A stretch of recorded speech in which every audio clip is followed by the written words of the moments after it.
Buenas tardes a todos. Muchísimas gracias a Ángel, el vicepresidente de la Unión Deportiva, que ha querido dar estas palabras porque nos quiere muchísimo, a los del Ateneo, y porque además, aunque habitualmente suele hacerse al final, pero él tiene que hacer algunas cosas y tiene que irse. Muchas gracias, Ángel. Bueno, pues buenas tardes, bienvenidos en nombre del Ateneo de la Bahía al acto de presentación del libro Duelo entre palabras, de Luis Enrique Ibáñez. Vaya por delante nuestro agradecimiento al autor del mismo, así como a José Reyes Fernández, que se va a encargar de la presentación tanto del libro como del escritor que lo firma. Agradecemos, como no, a la Unión Cultural Deportiva Linense, presidida por Manuel Vilches, que ya nos ha comentado Ángel que está enfermito, la cesión de sus instalaciones para la realización de este evento. Y extendemos nuestro agradecimiento a la librería Ares, que colabora poniendo a disposición de todos nosotros un punto de venta en el que quienes lo deseen podrán adquirir el libro de José Enrique Ibáñez que hoy les presentamos. En cuanto a José Reyes Fernández, que en breve se dirigirá a todos nosotros y cuyo nacimiento en la barriada sanroqueña de Guadarranque le permite sentirse natural de Cartella. Es un escritor que destaca por un exquisito uso del lenguaje, puesto al servicio de una narrativa ágil, amena, rica en propuestas visuales y depositaria de un gusto muy certero en el arte de crear personajes y ambientes sugestivos. La carrera literaria de José Reyes, extensa en títulos importantes e intensa en matices y calidades, lo convierte en uno de los autores más destacados de la actual narrativa campogibraltareña. Títulos como Paisaje de fondo, La casa de los crisantemos o El hombre que discutía con el perchero han dado paso a dos obras centradas en el relato corto, de más reciente aparición, una de inexcusable lectura, titulada Tratado contra los libros, y la otra, con la tinta aún fresca entre sus páginas, denominada Cuentos urgentes para un tiempo lento. Su pericia, como narrador, lo ha hecho acceder y acreedor de numerosos premios literarios, entre los que destacan el Alberto Lista, de Sevilla, o el Ciudad de Irún. José Reyes está licenciado en Geografía e Historia y desarrolla su actividad profesional como docente en un instituto de nuestra localidad. En cuanto a la obra que el Ateneo tiene el placer de transmitirles esta tarde, digamos que es la primera novela de Enrique Ibáñez, si bien este autor ya tiene experiencia previa en otras modalidades literarias. A Enrique vamos a tener la ocasión de acercarnos a través de los comentarios de quien ya hemos presentado como su introductor. Nosotros simplemente apuntaremos que, nacido en Jaén en el año 1962, lleva 32 años trabajando como profesor de lengua y literatura en enseñanza secundaria y en bachillerato. Desde el curso 91-92 en el Instituto Cristóbal Colón de Sanlúcar de Barrameda, Cádiz. Ha impartido también cursos sobre lenguaje fílmico y sobre literatura universal. Escribe habitualmente artículos de literatura, cine, música y también sobre la actualidad social y política. Ahora que se estrena como novelista, le deseamos la suerte que se merece quien aborda este duelo entre palabras con la honradez intelectual de un observador lúcido dotado de una técnica envidiable. Toda la novela está constituida como un juego con la ambigüedad y, según anota en su juicio crítico José Pallarés, nos propone un reto entre su protagonista y un muchacho sencillo, cándido, aprendiz de psicoanalista que pretende desvelar lo que hay detrás del relato de este personaje protagónico. Si les parece, para que valoren lo interesante que puede resultar su lectura, les voy a leer un pequeño párrafo. Yo mismo me había convertido en materia de tango. Los límites de mi cuerpo se confundían plácidamente con la sustancia fonética como si alguien hubiera mezclado células y sonidos para conformar un tejido nuevo de elasticidad imposible. Las palabras se habían quedado colgadas en el aire, jugando. Las tocaba, las pesaba, las lanzaba hacia el techo para ver cómo regresaban lentamente a mi mano. Pero hablando de palabras que vuelan, de palabras que pesan, de palabras que van de aquí para allá, nos vamos a aplicar el cuento y pasamos ya a darle la palabra a José Reyes Fernández. Muchísimas gracias a todos.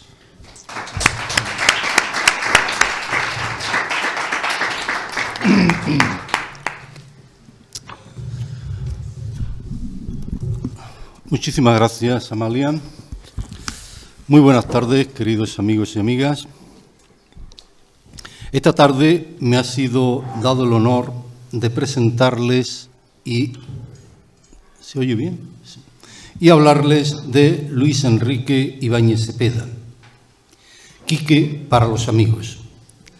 Sin embargo, no conozco mucho de Enrique. Nuestra amistad es reciente. Pero por lo poco que le conozco y he leído, puedo mantener que Quique es el autor de mi última novela, publicada en 2017, El hombre que discutía con el perchero, el que yo considero mi mejor y más elaborado texto y con el que coseché el más rotundo y merecido fracaso. De la misma manera que afirmo que yo soy el autor de su libro Duelo entre palabras, que hoy nos congrega aquí.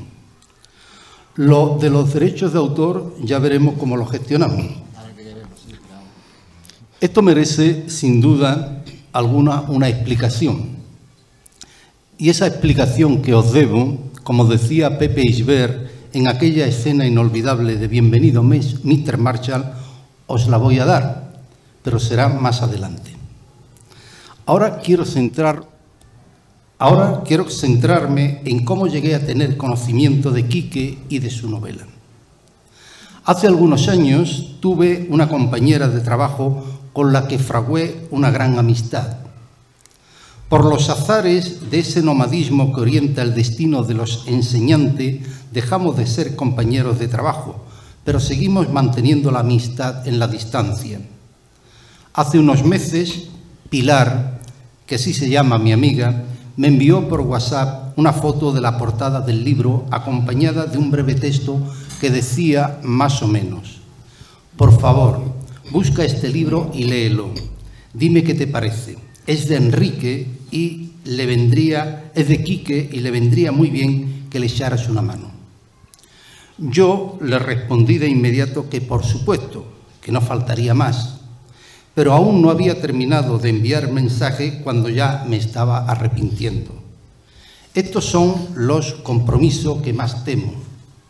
Cuando un amigo o amiga te envía un libro para que lo leas y le digas lo magnífico e insuperable que es.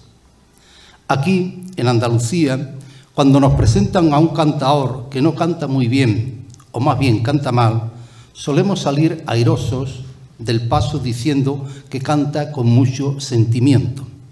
Y más o menos salvamos los trastos. Pero decir a un escritor que escribe con mucho sentimiento, cuando lo que ha escrito en algún caso es una novela de un asesino en serie, queda un poco cochambroso.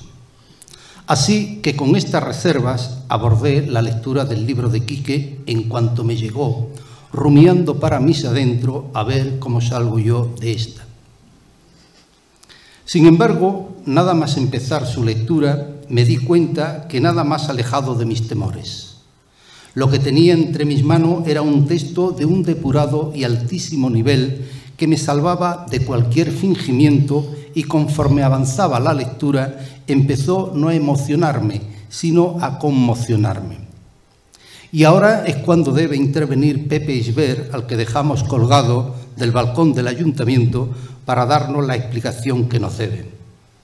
Porque, en efecto, según iba leyendo, iba descubriendo con escalofriante sorpresa que tanto mi novela, El hombre que discutía con el perchero, como la suya, Duelo entre palabras, se establecía una serie de paralelismos ya en el fondo o en la forma, que si ambas novelas se hubiesen desencuadernado y sus páginas hubiesen caído al suelo mezclándose, al recogerla podríamos entreverar páginas de una y otra sin que hubiese desentonado ni la trama, ni el ritmo, ni el discurso. Y digo discurso y no argumento porque ambos textos, y me centro ya exclusivamente en Duelo entre palabras, carece prácticamente de argumento o el argumento es mínimo. Y esto es una característica de los grandes escritores, como es el caso de Quique. El argumento es una deficiencia de los escritores limitados, de aquellos que para hacer literatura necesitan del apoyo de una trama y de una historia. Pero eso lo sabe hacer mejor cualquier guionista de televisión. Cualquier guionista de televisión es capaz de crear un argumento con más eficacia y contundencia que un buen escritor. Por eso, respetemos los campos y no hagamos intrusismo laboral. Dejemos a los guionistas los argumentos y nosotros, si es que podemos, limitémonos a hacer literatura. Y eso es lo que hace Quique. La trama argumental es mínima y a veces innecesaria. Parte de una simple anécdota para erigir a la prosa, pura y desnuda, en sujeto de la narrativa. He ahí, creo, lo de duelo entre palabras, porque es el discurso, es la prosa la que mantiene la tensión y el interés narrativo. Y para ilustrar lo que digo no tenemos más que releer a Proust o a Joyce, por poner solo dos casos. Tampoco necesitamos de muchos personajes. Por eso Quique convierte su novela en un largo monólogo de un personaje que ni siquiera tiene nombre, pero al que reconocemos de inmediato por situarse al margen de todo. Enseguida percibimos, a través del sarcasmo de sus palabras, que es un personaje enemistado con la vida, que asume con dignidad la ética de la derrota. Todo el encanto de la derrota, dice en algún momento, al saberse triunfante perdedor de todas las batallas pasadas y futuras, que mantiene la lucidez a través del manejo despiadado de la ironía y que acumula rencor hacia todo apostándose en un rincón del discurrir diario y erigiéndose desde su silla de inválido en francotirador despiadado de todo lo que se mueve. No es un vecino recomendable, ya lo aviso, pero sin embargo sería un conversador lúcido y necesario para conjurar la apatía y la necedad. En uno de sus párrafos se lee: esta constatación se abrazaba, lúcida, con los oportunos ejemplos dolorosos de la actualidad política. Ya saben, ahora más que nunca vivimos enfangados en un lodazal de palabras y expresiones maltratadas, inventadas, ensuciadas, vaciadas, asesinas. Austeridad, recuperación, optimización de recursos, cambio, antisistema, asambleario, democracia, globalización, rescate, emprendedores. Esto es, este estado permanente que vivimos, un estado alimentado de estafas, de suicidios y de esclavitud asumida. Todo ello hacía que odiara todavía con más fuerza a todos los seres que me rodeaban. Pero no odiaba particularmente a los malos, odiaba a los imbéciles que no se perciben de la existencia de los malos.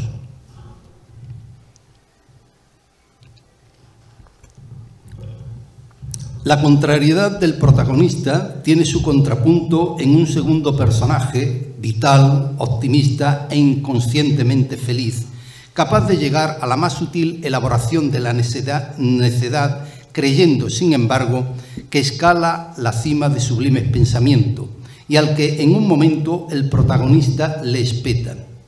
Lo que me molesta de ti es la inocencia de tu ignorancia, fiel reflejo de la cultura moderna.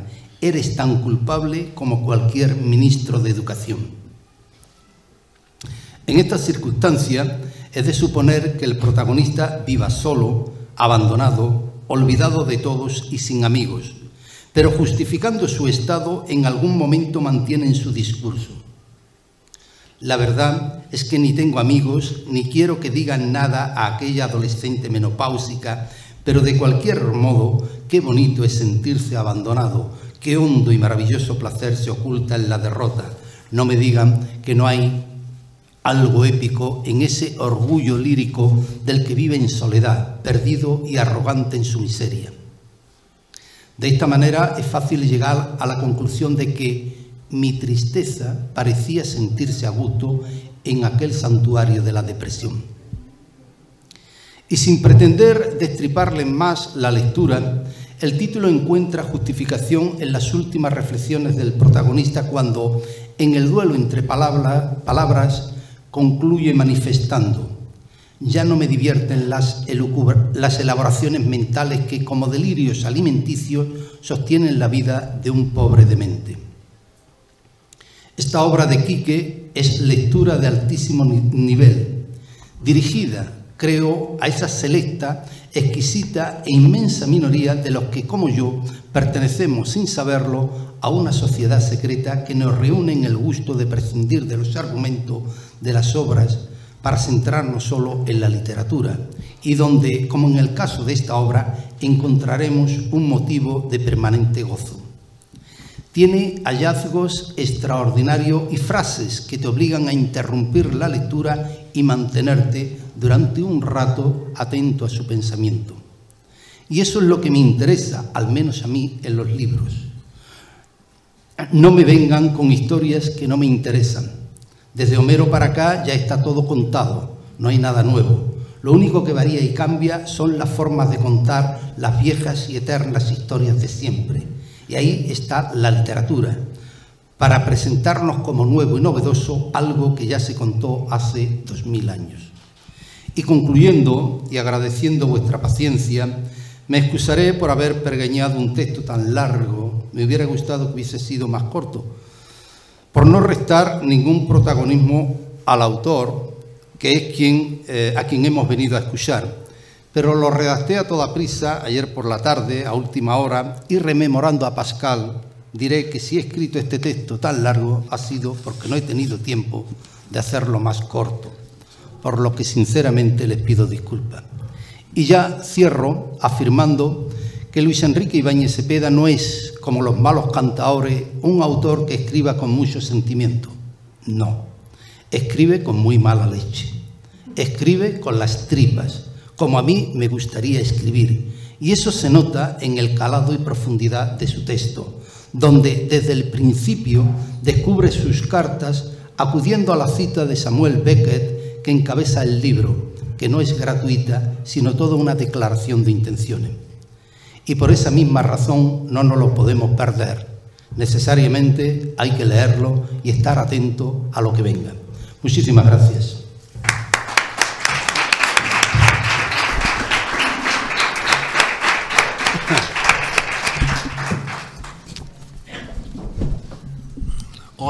Buenas tardes.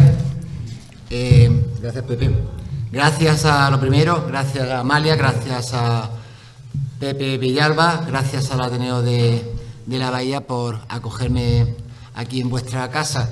Especialmente a ti, gracias, Pepe, porque me parece que de todos los lectores que ha tenido esta cosa, eres el que más, no sé, te has metido dentro y has escudriñado los rincones de esa habitación oscura que supone la vida de este hombre. Y sí, lo de las dos novelas tendremos que hablarlo en alguna parte, cómo lo organizamos. Bien, la presentación que ha hecho Pepe, evidentemente es muy generosa por esa amistad extrañamente de carambola que nos une, pero es muy generosa y más o menos descubre un poco por qué esta novela o esta cosa, como yo le llamo, intenta, yo no digo que lo consiga, ser algo distinto. Es evidente que la historia, una historia que refleja esa relación entre un hombre de vuelta de todo con un joven que le hace una pregunta y a partir de ahí quiere descubrir que de verdad y todo esto es la base, ¿no? Pero en realidad lo que se intenta es hacer una reflexión sobre el manoseo del lenguaje, sobre el desgaste de las palabras, sobre la trivialidad de nuestras conversaciones o no, sobre el enorme abismo que muchas veces hay entre lo que realmente pensamos y lo que decimos, esa perversión del lenguaje en lo cotidiano y esa insoportable manipulación del lenguaje en lo social, desde el sistema de poder. De alguna manera también se intenta subvertir el concepto de cultura. Evidentemente me refiero al concepto de cultura oficial, que tanto muchas veces molesta por lo oficial y emparapetada que está en sus propias comodidades. Y en la raíz de todo, quizá esto sea la raíz, se trata también de reflexionar sobre las distintas caras que todos tenemos, ¿no? Los distintos fantasmas que habitan en nuestro interior, y que quizás el camino correcto sea aprender al menos a convivir con ellos. El concepto de literatura que a mí me interesa es un concepto de literatura no amable. En fin, creo que la literatura, o por lo menos la literatura que yo intento hacer, es una literatura que intente impactar, crear cierto chispazo, extrañamiento, cortocircuito, molestar incluso, y si es posible, hacer pensar, salvando, por supuesto, todas las distancias cósmicas. Lo que quiero decir, o me acuerdo de lo que escribía Kafka en aquella carta, ¿no?, que decía: creo que deberíamos leer solo el tipo de libros que nos lastimen y apuñalen. Si el libro que estamos leyendo no nos despierta de un golpe en la cabeza, ¿para qué lo estamos leyendo? ¿Para que nos haga felices, como dice tu carta? Un libro debe ser el hacha que rompa el mar helado dentro de nosotros. Eso es lo que creo. Repito, salvando todas las instancias insalvables. Esto es lo que decía Franz Kafka, y se acerca, o yo intento acercarme con esa aproximación al tipo de literatura que me interesa. Otro concepto, Pepe, al hablar tan inteligentemente sobre la falta de argumentos que a muchos no nos interesa y a otros obsesiona, hay un concepto que sí que me interesa bastante, que es el de la ambigüedad. No me interesa ni para leerlas ni para intentarlas escribir las historias planas, directas, con un suceso y una cronología más o menos previsible desde el principio y con un lenguaje plano y transparente. Me interesa la ambigüedad, entre otras cosas, pues no solo literariamente, sino porque pienso que todos somos ciertamente ambiguos. Esto enlaza un poquito con eso de las distintas caras que tenemos, los distintos fantasmas que habitan en esas habitaciones que a veces tenemos cerradas con llave en algún rincón de nuestra casa. Esa ambigüedad me interesa bastante.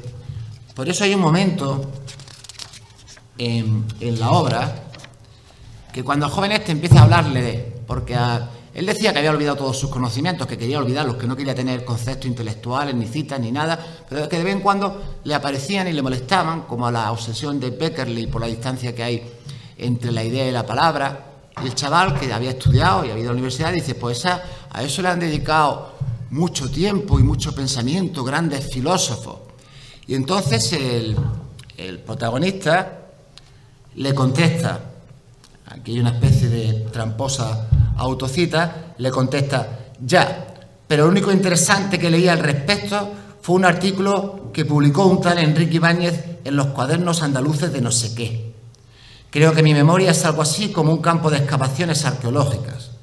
Sin pretender nada, a veces me encuentro con pensamientos, con citas que yo creía perdidos para siempre y que sin embargo abandonan su ya tranquilo pasado para irrumpir en el presente como una carta de amor inoportuna. Ese tal Ibáñez decía que solo un mensaje esencialmente ambiguo será capaz de comunicar de forma exacta un sentimiento, un delirio, ya que libera a las palabras de los grilletes que le impidían insinuar. Se trata de un trabajo clandestino, ilegal, realizado a escondidas del lenguaje, paseándonos delante de él para que pueda vernos, pero no permitiendo que averigüe de forma exacta quiénes somos. Pero dejémoslo, no quiero que ese hormigueo vuelva a instalarse en mi cuerpo. Pues parecía interesante. Tus orejas son de verdad, ¿no?, le contesta el protagonista al joven que quería saber más. Esas citas que le venían, pues eso es lo que realmente le estaba interesando. Hay otro tema importante, que a mí me interesa, no sé si es importante, pero como me interesa a mí, pues por eso aparece aquí, aparece varias veces, que es el hecho de escribir. El hecho de escribir, ¿cómo se pone uno a escribir? se escribe tanto, se habla tanto de metodología, de conceptos, de inspiración. Pero vamos, el protagonista lo que estaba era tomándole el pelo a este y un día se le ocurre decir que él había escrito un relato. Él no había escrito un relato ni nada. Cuando el joven se va de su casa dice, pues sería una buena idea inventarme un relatillo y a ver cómo interpreta el relato. Y entonces el hombre pues se dispone a escribir. Es ese gesto también ambiguo en el que muchos nos disponemos a intentar escribir. Y entonces él piensa que lo que tiene que hacer es pensar en un modelo de escritor. No estaba buscando un modelo para temáticas o cuestiones estilísticas. Estaba pensando justo en eso que les estaba comentando, en cómo se pone uno a escribir, qué es eso del gesto físico de ponerse a escribir. Y estaba pensando en escritores para tomar un modelo y entonces ponerse a escribir. Por mi mente aparecieron, sin anunciarse, los rostros cansados de varios escritores. En primer lugar, llegaron, conversando amistosamente, Cervantes y Poe. Detrás de ellos apareció Flaubert, con cierto aire de angustia en su rostro. Y por último, corriendo desesperadamente, como muy ilusionado ante la posibilidad de prestarme su persona como modelo, apareció uno al que al principio no reconocí. Se trataba de Pérez Reverte. No entiendo cómo pudo pasar. Yo estaba pensando en escritores, en literatura, y de repente va y se cuela por allí con toda su pose de croissant africano. Ni que decir tiene que después de echarlo a voces cerré resolutivamente los ojos ante el temor de que cualquier otro loco engreído pudiera surgir de la nada y demandar sin fundamento su papel en la vida. Solo, bueno, descartó unos cuantos y al final dice, solo Cervantes despertaba mi curiosidad y animaba mi trabajo de actor. No podía idear ni siquiera de una forma aproximada cuál puede ser su actitud a la hora de escribir, pero quería tener un punto de apoyo acertado. Siempre que intentaba imaginar a Cervantes sentado a la mesa, con una pluma en la mano, lo veía sonriendo, disfrutando con aquello que acababa de producir, como si un desdoblamiento asombroso le permitiera gozar simultáneamente de dos papeles, el de escritor tranquilo por un lado y el de lector feliz por otro. Supongo que él podría demostrar, sin lugar a dudas, que realmente es posible unir el acto de la creación y el del goce contemplativo con el pegamento invisible del distanciamiento irónico y risueño. Parecía Dios. Sin embargo, lo de escribir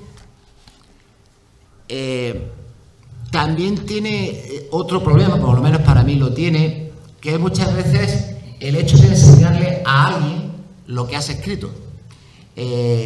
No lo sé, a mí me sigue produciendo bastante pudor y bastante vergüenza. La palabra pudor es una palabra que yo creo que había que reivindicar, porque me parece que el pudor se está perdiendo en el mundo de la literatura a una velocidad inusitada. Entonces, a mí me sigue dando vergüenza enseñar, pues incluso aunque sea un artículo de opinión, me produce todavía bastante pudor, temor, etc. Entonces, el caso es que el hombre este hizo el relato y en otro encuentro pues le va a enseñar el relato al joven. Y como en otras ocasiones en la novela, el juego que él ha establecido, un juego para tomarle el pelo, de una especie de combate intelectual, una tortura con la palabra, como queramos llamarlo, pero el juego en muchas ocasiones se le va volviendo en su contra. Uno inicia el juego pero no sabe cómo va a acabar el juego. Y entonces el chico se dispone a leer el relato. Mientras él leía, todo el juego se volvió en mi contra. Hay cosas que realmente no tienen explicación y sin embargo ocurren. Volví a experimentar un sentimiento completamente absurdo por culpa de este sujeto, como si las balas de un argumento burlesco pudieran rebotar en el objeto de la broma y poner en peligro la vida del sujeto creador, para nada omnisciente desde ese justo momento. Si yo era el que le estaba tomando el pelo con la tontería del relato, ¿por qué coño estaba nervioso? ¿Por qué cojones temía encontrarme con una opinión desfavorable proveniente de un tipo cuyos pensamientos me importaban un carajo? Supongo que la vanidad tiene mucho que ver en este asunto, pero no puede ser suficiente. Es cierto que el fondo del alma de una persona puede ser un cajón cerrado con 13 llaves, pero de todas formas me extrañaba sobremanera que un individuo como yo pudiera albergar en su interior algo parecido al orgullo. Quizás el hecho de la escritura marcaba la diferencia.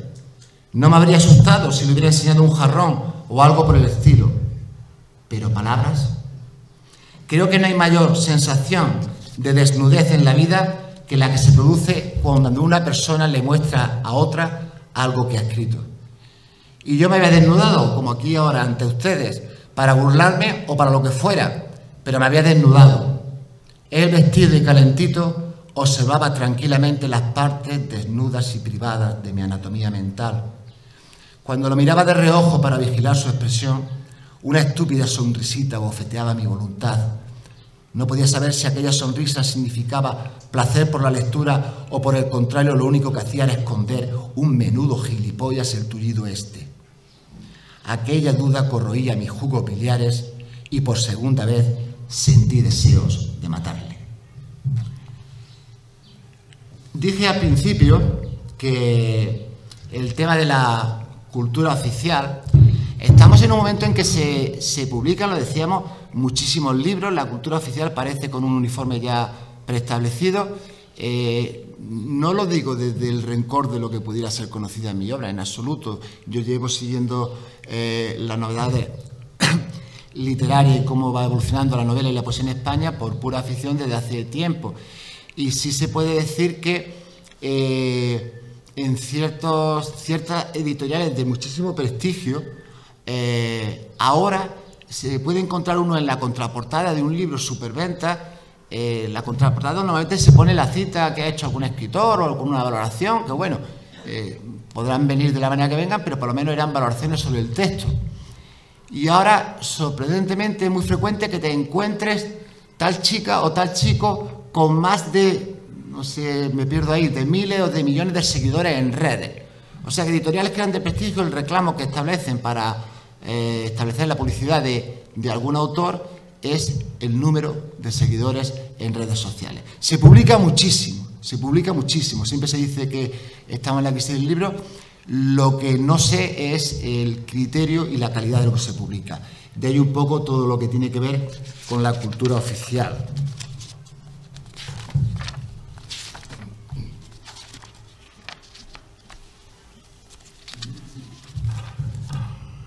Lo que les voy a leer ahora, en realidad, esto me pasó a mí. Esto es cierto. Por si acaso, esta novela no es autobiográfica, que me han preguntado en alguna ocasión si yo soy el personaje.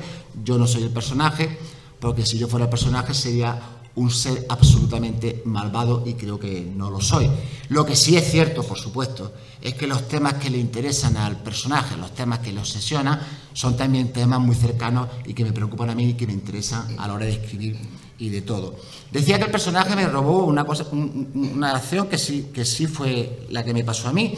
A mí me llamaron para estar en el jurado de un certamen literario y en aquel certamen se presentó un relato absolutamente genial que, como era lógico, no ganó. Ni siquiera logró pasar la primera selección o el primer corte que dicen esos que juegan a esa cosa del golf. El único que lo defendió con uñas y dientes fui yo. Eran tiempos extraños para mí. A veces me sorprendía peleando por lo que creía justo. Sin embargo, solo obtuve a cambio indiscretas sonrisillas de conmiseración por parte de los otros miembros del jurado. Pues bien, en aquel cuento, el personaje narrador explicaba cómo Jesucristo le había dicho que había por ahí una enorme cantidad de documentos escritos por personas así, auténticos y verdaderos, 10 o 12 en cada país, documentos de tal calibre que revolucionarían la cultura y el estatus occidental si se publicasen y se explicasen bien en los centros docentes.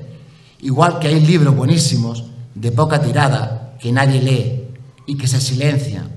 Hay pensamiento escrito, mucho pensamiento escrito desde el siglo IV en adelante, que se ha perdido o que se encuentra olvidado en el fondo de baúles, y que todo ello junto y bien integrado hubiera posibilitado otro hombre distinto al de ahora, este hombre que llora cuando mama poco o que sale por la televisión hablando de reimpulsar la gorra Rastafari. Toda la literatura está perdiendo fuerza y cada vez parece más infantil, aunque cuente tragedias o escupa la insolencia. Bien, todo tiene que ver con esa especie de cultura oficial y concretamente con el mundo de la literatura, ¿vale? Hablaba del manoseo del lenguaje, del sentido de nuestras conversaciones, de cómo utilizamos las palabras. Y cuando hablo de esto, no estoy ya diciendo que seamos, en muchas ocasiones, nos falte la sinceridad, nos falta en algunas ocasiones, pero me refiero a la falta de preocupación o el desapego que hay por el lenguaje. En ese sentido,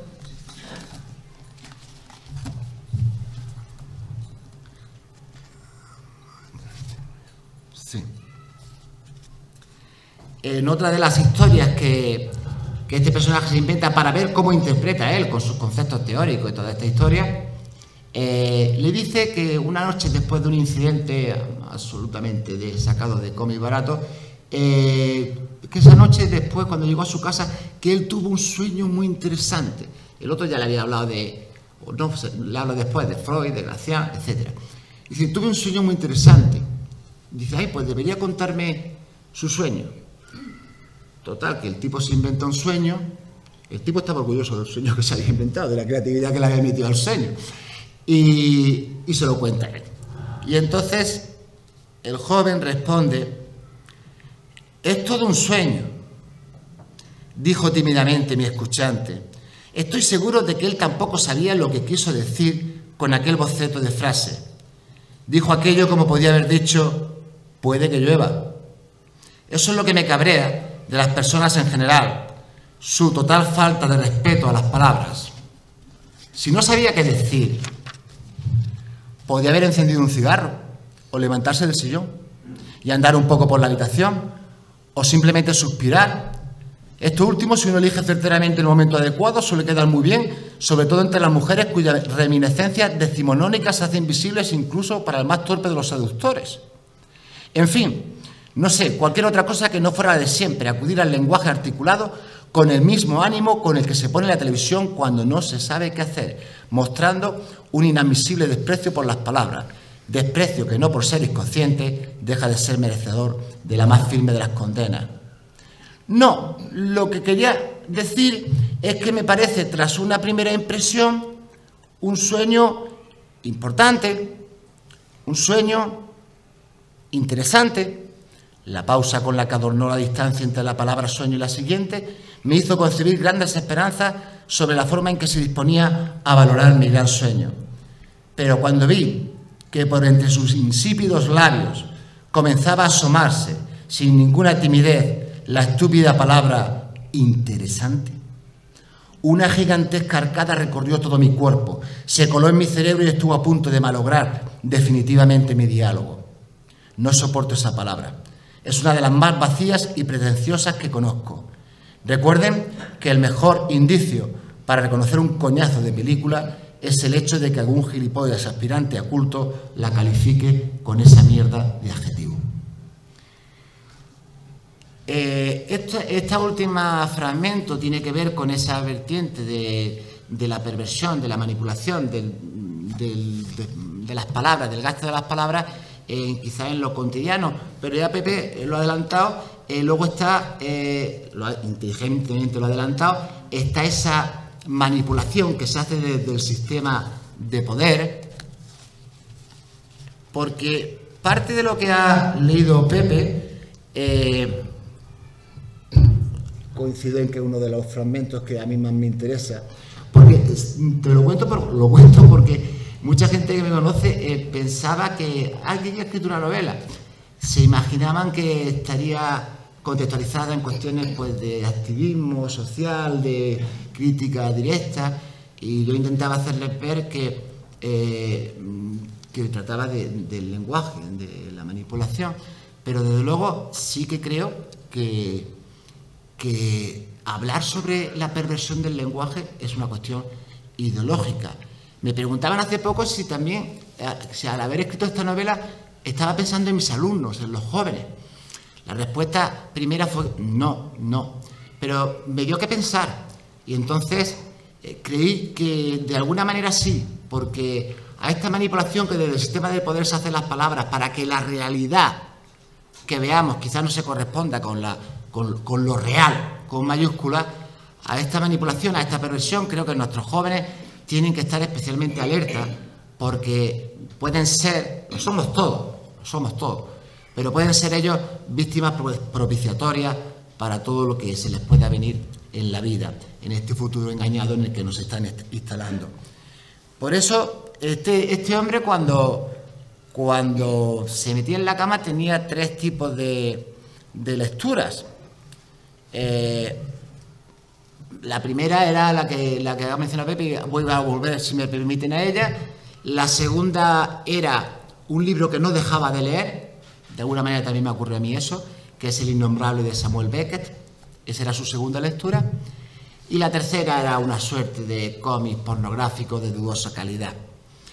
Pero la cita que ha comentado Pepe tenía que ver con el libro este de la Ilustración, Palabras e ideas, el léxico de la Ilustración temprana en España, escrito por un empollón, dice el protagonista, que tiene nombre de romántico. Este libro, redactado con el encanto de un cuentecito infantil, sirve fundamentalmente para estar atentos a la invasión de los amos en el cuerpo del lenguaje.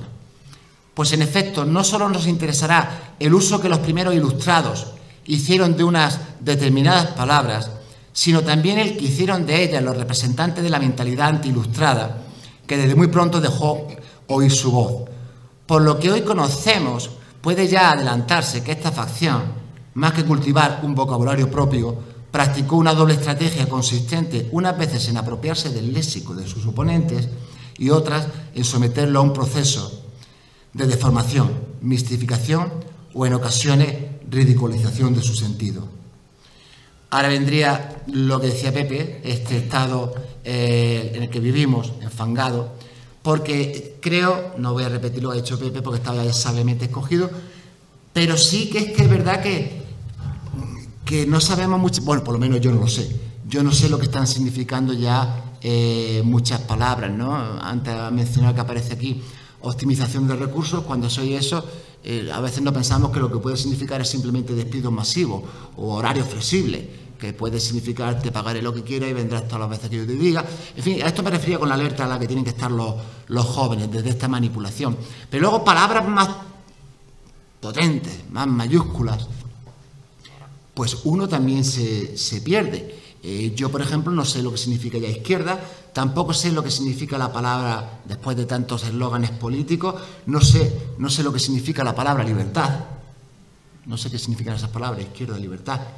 Y en este sentido siempre recuerdo un artículo de Gustavo Martín Garzo, que es otro escritor que me gusta muchísimo, tanto en su vena literaria como en los artículos que escribe en prensa.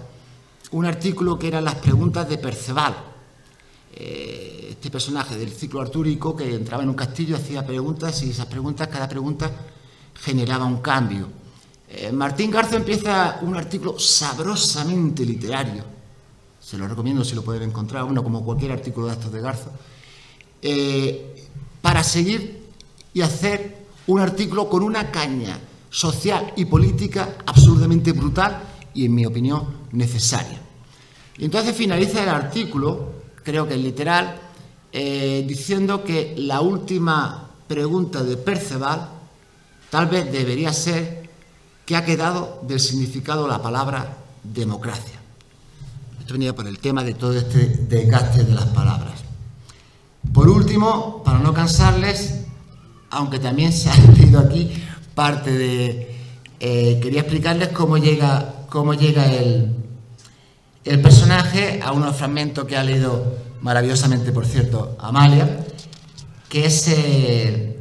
hicimos un montaje literario y musical hace tiempo, gracias a dos amigos que son geniales, le llamamos Tango Tremens, y es la escena que se representa aquí. Era uno de esos días en que, no sé si una o dos veces por semana, creo que ni se menciona en el texto, una mujer iba a casa del protagonista, le sacaba de la cama, lo instalaba en una especie de parque, silla de ruedas, lo aseaba hacia la casa y, pues, él mientras la escuchaba. El fragmento ese empieza así: Fue desagradable la voz que me despertó con crueldad aquella mañana de espanto y placer. Esa mujer de inabarcable humanidad, de presencia infinita, ese monstruo que venía a limpiar, no tenía ningún problema para entrar en mi casa, entonando a grito pelado coplas de Isabel Pantoja mezcladas sin solución de continuidad con otras de Perales. Cada vez me molestaba más su presencia. El hecho de que yo fuera paralítico le otorgaba al parecer una especial dosis de bondad, pero para mí era insoportable su familiaridad al acercarse a mi catre. Metía contenta su nariz portentosa en la podredumbre de mi guarida y, cogiéndome en brazos con aire de falsa misionera, me hacía sentir como nadie la insignificancia de mi persona. Creo que también quería matarla. Me dejó encajado como si fuera un bebé en mi silla de ruedas. En aquellos momentos, mientras ella limpiaba, me sentía realmente como esos niños de 8 años que recién despertados son introducidos en un parque, mientras sus madres despreocupadas se dedican con interés a otras tareas de importancia menor. Una vez terminada su faena y antes de irse, me soltó, como siempre, aquel discursito en el que confluían de modo asombroso el tono doméstico y el moral. Ya en la puerta, y con su eterna mirada navideña, se despidió de mí diciendo: «Ande y cuídese mucho, que un día nos va a dar un susto que yo no sé». Era el remate perfecto. Ese nos inexistente cubría la más gélida de las humillaciones y aparecía como un reflejo inevitable de su maldita compasión. Cuando se marchó, no me quedó otro remedio que pasar el resto de la mañana escuchando los tangos más decrépitos que pude encontrar en mi desordenada habitación. Antes de hacerlo, realicé una necesaria actividad previa para que todo el encanto de la derrota se apoderase sin dudar del aire de mi casa. Durante más de una hora estuve fantaseando como un adolescente bobalicón con mi propia muerte, con el entierro, con la arrogante negrura de la tierra. Repasé algunos sucesos de mi infancia que en la lejanía del tiempo parecían connotar momentos de felicidad perdidos para siempre. Hice todo lo que pude, insistiendo especialmente en el tema de la muerte, en el maravilloso funeral al que los seres que me abandonaron acudían arrepentidos para depositar sin fuerza sus vanos llantos tardíos. Y cuando las primeras lágrimas resbalaron por mis mejillas, supe que ya podía escuchar la primera andanada de tangos demoledores. Como era lógico, Gira abrió la serie. Luego ya vendría el final, del que se han leído dos. El hombre sigue bebiendo cada vez más vino, escuchando más tango. El vino, por supuesto, era peleón, era malísimo, y el estado era, pues eso, como él mismo dice, lamentable. Qué bonito es sentirse abandonado, qué hondo y maravilloso hacerse oculta en la derrota. ¡Ay, los tangos! Me cargué todas las botellas, os tomo y obligo, mándese un trago. De las mujeres mejor no hay que hablar. Y supongo que mi hígado, mientras aquellos tangos seguían sonando cada vez de forma más definitiva, aunque yo no lo percibía con claridad, mi estado debía de ser lamentable. Ya no podía seguir con mi voz despreciable aquellas dulces palabras argentinas. Lo único que hacía era doblarme cada vez más y dejar que esas letras indiscutibles se introdujeran como un veneno agradable en el interior de mi cuerpo. Tangos y más tangos seguían sonando sin parar. Para finalizar, solamente termino la última parte de lo que leyó Amalia. Yo mismo me había convertido en materia de tango. Los límites de mi cuerpo se mezclaban plácidamente con la sustancia fonética, como si alguien hubiera mezclado células y sonidos para conformar un tejido nuevo de elasticidad imposible. Las palabras se habían quedado colgadas en el aire. Pensé, ocupándolo todo, pensé en abrir la ventana para que pudieran escapar, pero no lo hice. Preferí quedarme con ellas jugando. Las tocaba, las besaba, las lanzaba hacia el techo para ver cómo regresaban lentamente a mi mano. Las aspiraba y luego las expulsaba por la nariz. Intentaba estrujarlas y entonces ellas se convertían en algo escurridizo y redondo, imposible de atrapar.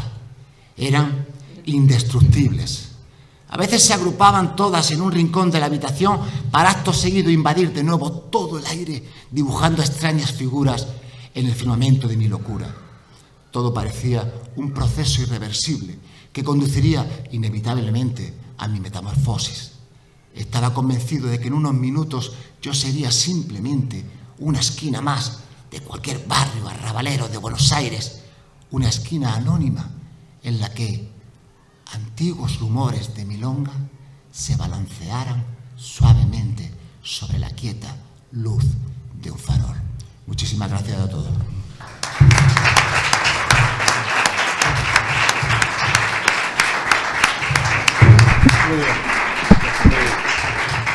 Bueno, si tienen ustedes alguna pregunta que hacerle al autor, ya ven que es sabrosísimo todo lo que dice, y me imagino que el libro pues estará igual de sabroso. Si tienen alguna pregunta, alguna curiosidad, el micrófono es de ustedes. ¿Alguien que quiera preguntarle? Sí. Pepe. Te interesa mucho el cine, ¿verdad? Sí. ¿Reconoces influencias cinematográficas en tus textos?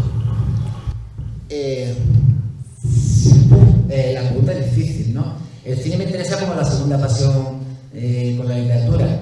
En el texto, en la novela, aparecen clásicos que a mí me siguen, son de esos que, aunque sean típicos decirlo, pero uno no termina de ver. Aparece ese personaje de Set de Mal, de Orson Welles, absolutamente pasado de mil como este personaje, ¿no? Que pone en duda la verosimilidad de establecer el bien y el mal y este tipo de cosas.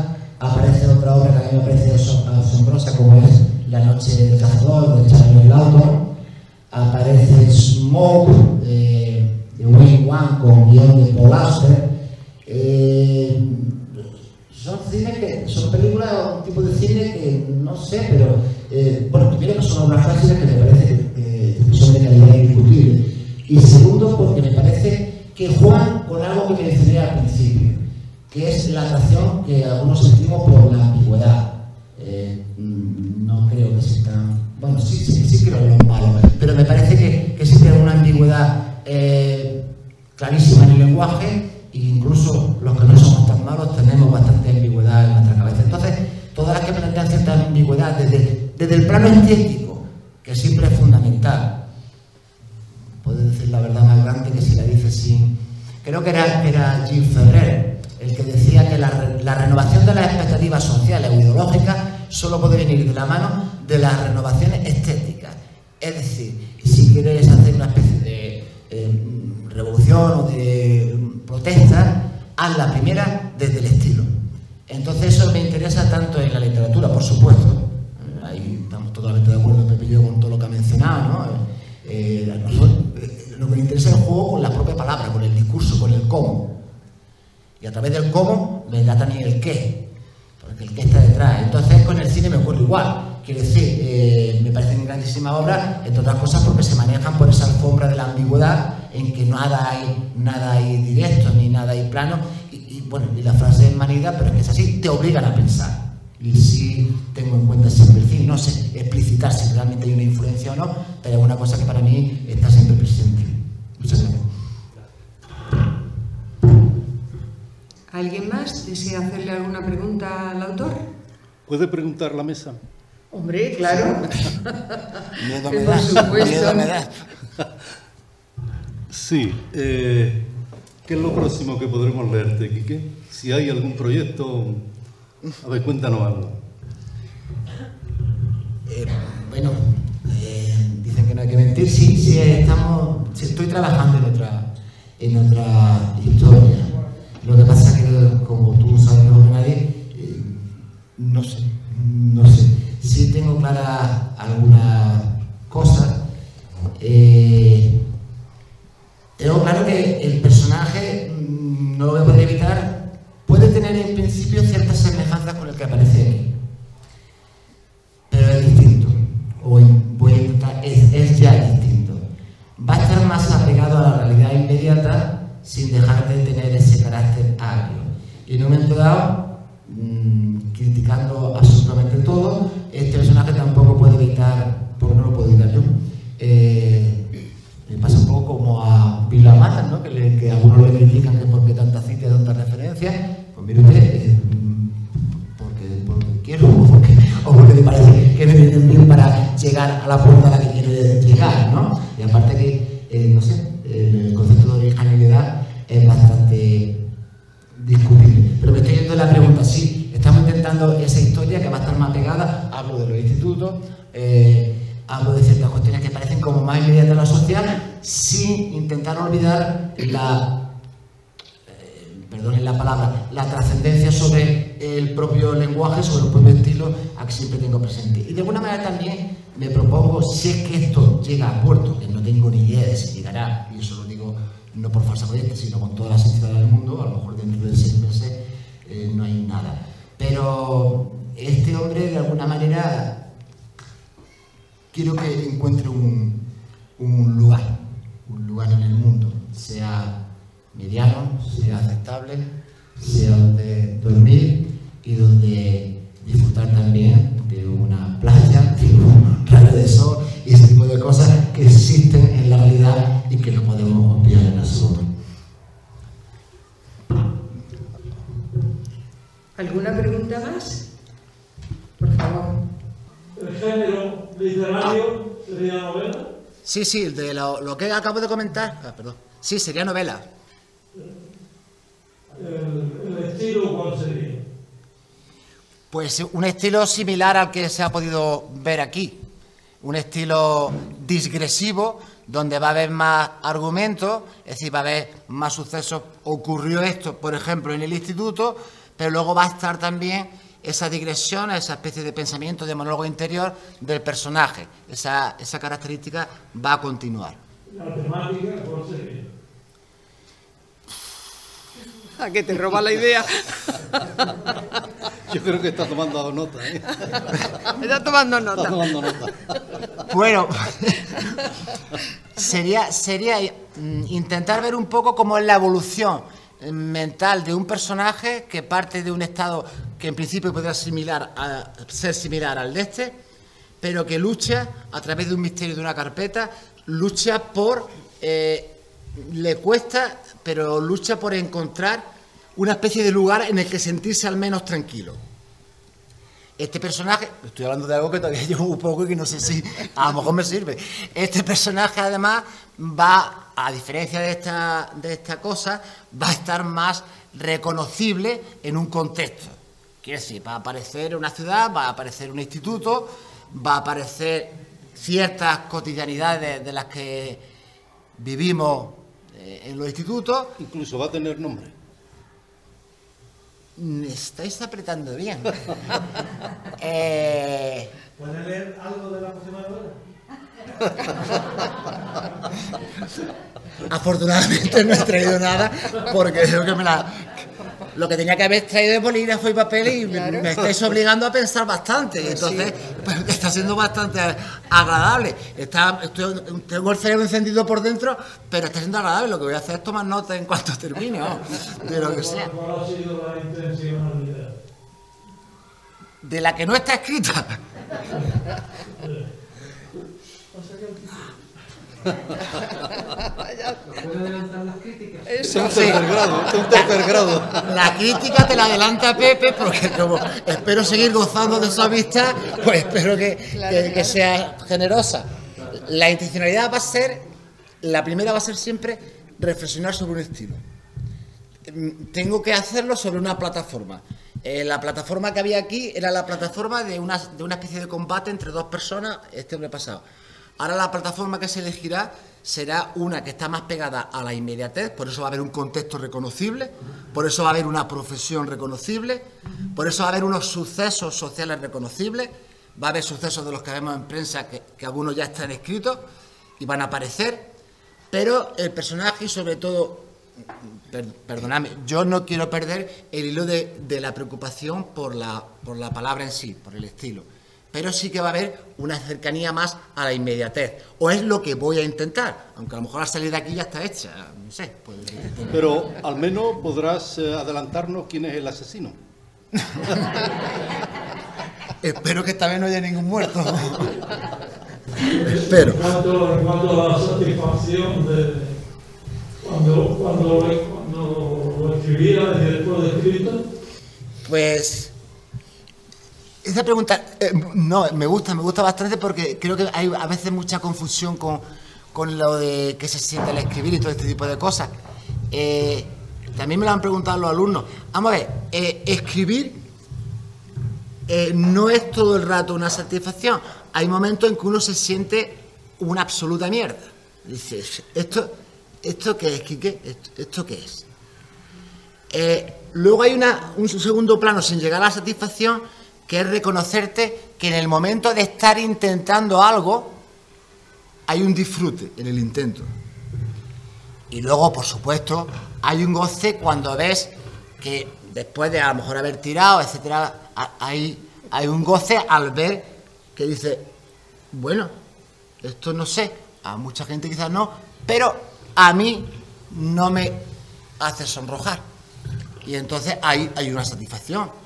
¿Cómo negarlo? Ahí hay una satisfacción, por supuesto que sí. También hay mucho sufrimiento, aunque quede cursi, para sufre en el campo y sobre el marino que va a las 4 de la mañana, no sufro yo. Pero entiende, que decir, hay un cierto sufrimiento de ponerse, no tiene que ver con el sufrimiento real, pero también hay momentos de satisfacción, por supuesto que sí. Una última pregunta. ¿Sientes, después de haber pasado tiempo desde que has escrito algo, si vuelve a leerlo, ¿qué sentimiento tiene? Otra pregunta muy inteligente, porque ya me habían advertido. Perdona, es que es escritor también. Ah, vale. Por eso.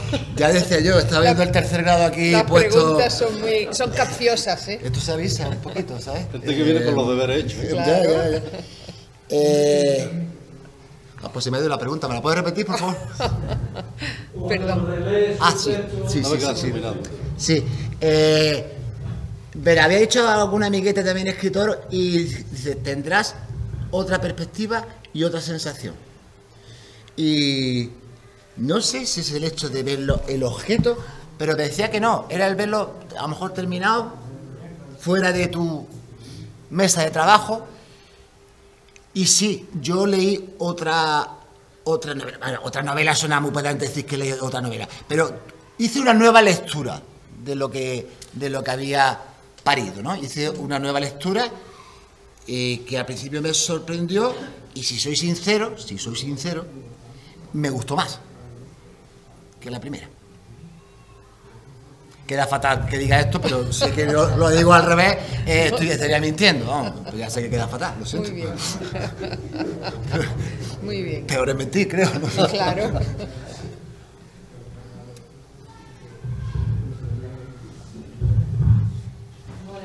Hola. A ver, cuando te viene la inspiración, cuando te sientas a trabajar, ¿la repetes? O bien a lo largo de los días o en cualquier momento que te viene la idea, haces anotaciones y lo llevas a cabo en tu obra. Sí. Bueno, también los chavales hablaban de esto y muchos han hablado ¿no? de cómo llega algo, ¿no? De ese concepto de inspiración. Bueno, era Cera y eran muchos los que han dicho una frase similar, que si la inspiración existe, que me llegue intentándolo, que me llegue trabajando. Entonces, a mí me parece que eso es una premisa innegociable. Quiero decir, está a sentarse. Está a sentarse. Y luego está, entiendo yo, por lo menos es mi manera, a veces sí que te viene algún rafagazo, te viene una frase, te viene como una especie de dibujo rápido, ¿no? Dibujo rápido, el libro que escribimos, yo me parece que el tema del proceso de la escritura está perfectamente y maravillosamente explicado. No es que estemos aquí, no estoy devolviéndole a los piropos, que me acabo de acordar de la cita. Cómo van llegando como pajarillos papeles a la mesa, luego algunos terminan tirados, otros terminan por otro lado, pero van llegando, pero tú estás en la mesa. Y también luego está una forma de mirar el mundo, aunque suene también pretencioso, es decir, no es dar un paseo, es a lo mejor ver un telediario, o escuchar algo, o escuchar una conversación de trabajo, o escuchar una crítica literaria. Todos esos son fogonazos. Normalmente esos momentos que acabo de mencionar son momentos que me han cabreado y que Normalmente muchas veces se estudia desde el cabreo, otras veces desde el placer, otras veces desde la alegría, por supuesto. Pero volviendo a lo de la inspiración, que me pille trabajando. Quiero decir, que me pille trabajando, aunque vengan de vez en cuando esas aves en forma de papeles a sentarse en la mesa, pero que me pillen en la mesa. Que a veces es difícil que te pillen en la mesa, pero a veces ocurre que te pillen en la mesa. A veces te pillan a las 4 de la mañana acostado, claro. Por lo malo. También es verdad. Tienes que levantarte. Y a veces, por lo que sea, te ha costado ponerte en la mesa. Cierto. Gracias. Muchísimas gracias a ti.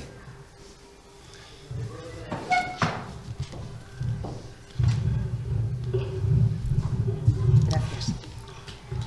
Bueno, me parece que ya no quedan más preguntas, ¿o qué? Está muy interesante, me imagino yo, este coloquio, ¿no? La verdad es que aquí hay muchos escritores, ¿eh? Por eso te hacen ese tipo de preguntas. Ya me he dado cuenta, sí. ¿Ninguno más? Bueno, pues solamente me resta agradecer al autor, al otro autor, presentador del autor, y a todos vosotros por haberos molestado en venir hasta aquí, hacernos compañía y hacer que el Ateneo, una vez más, tenga este quórum tan maravilloso, con gente tan entendida y tan cariñosa. Muchísimas gracias por venir y hasta la próxima. Buenas tardes. Muchísimas gracias a todos.